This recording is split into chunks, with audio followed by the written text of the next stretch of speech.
The Russian army continues massive shelling of its residential areas. We can see a crater, a burnt-out power substation, damaged houses. It is impossible to understand Russia. Everything that Ukrainian army tried to do for the town of Sudzha, everything was wiped out in one explosion. Russian shelling leaves civilians in Kursk region homeless and injured.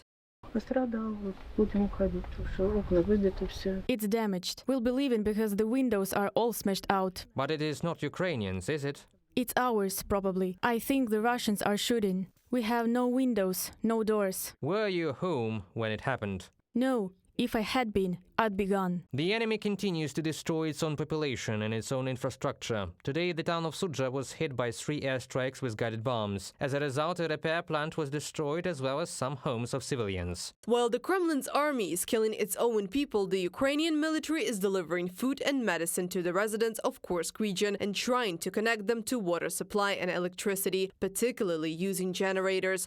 We are trying to provide the population in Kursk region, which is under the control of the Ukrainian defense forces, with everything they need. All of this falls on the shoulders of the military because we comply with all the requirements of international humanitarian law and provide the local population with everything they need. Vadim Misnik, speaker of the operational tactical group Siversk, on the air of Ukrainian national teleson.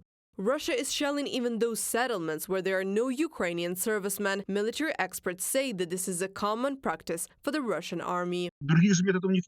They have no other methods of offensive. They have to destroy everything with bombs, artillery, and try to take positions this way. They always use this tactic in the Donetsk region and now in Kursk. They don't attack any other way. They can only destroy first and then try taking control of these destroyed positions. Battles in the Kursk region continue. Ukrainian forces have advanced to the west and northwest of Veselaya, south of Glushkovo.